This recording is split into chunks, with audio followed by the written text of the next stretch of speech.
Homer mange une boîte de biscuits pour animaux vieilles de 50 ans et découvre par hasard qu'elle contient une girafe en or massif. Si tu as la chance de trouver la girafe en or, tu partiras avec ta famille en Afrique. En Afrique? On doit pas mourir de faim là-bas. Il se rend immédiatement à l'entreprise de biscuits afin de réclamer son voyage gratuit. Mais l'entreprise lui annonce que le concours est terminé depuis un demi-siècle. Le responsable essaie de faire sortir Homer, mais il le blesse accidentellement pendant la dispute. Craignant qu'Homer ne poursuive l'entreprise en justice, le responsable finit par céder et décide d'honorer la promesse faite à l'époque.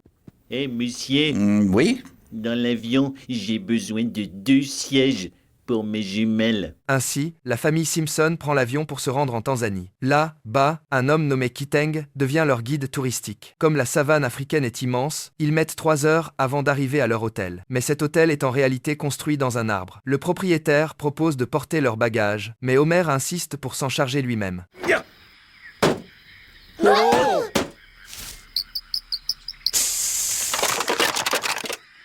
C'est à prévoir. Cette nuit-là, les moustiques les attaquent sans arrêt, obligeant toute la famille à dormir sous une moustiquaire. Le lendemain, Kiteng les emmène faire un safari. Il voit un énorme œuf se fissurer. Un bébé rhinocéros en sort tranquillement. Attendez, les rhinocéros ne pondent pas des œufs. Qu'est-ce que tu viens de voir, Lisa? Je sais bien, mais... Qu'est-ce que tu viens de voir?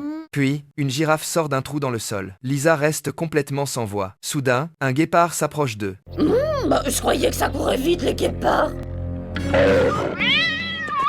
Ils continuent leur voyage avec enthousiasme. Mais Kiteng freine brusquement. Il aperçoit un groupe de braconniers devant eux. Pour sauver un bébé guépard capturé, Kiteng tire un coup de fusil en l'air, réussissant à faire fuir les braconniers. Ils vont revenir.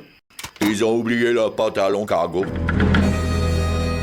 Ensuite, il emmène la famille Simpson assister à une fête traditionnelle d'une tribu locale. Lisa imite les filles du village et porte de lourds anneaux autour du cou. Bart, lui, met un disque en bois dans sa bouche.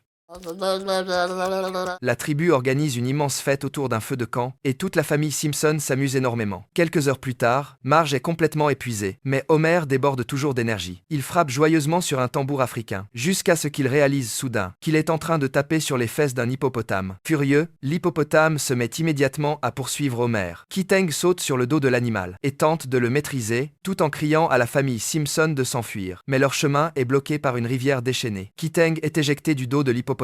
Homer trouve alors une idée au dernier moment. Vite dans la rivière! Ils ont horreur de l'eau! Non, au contraire.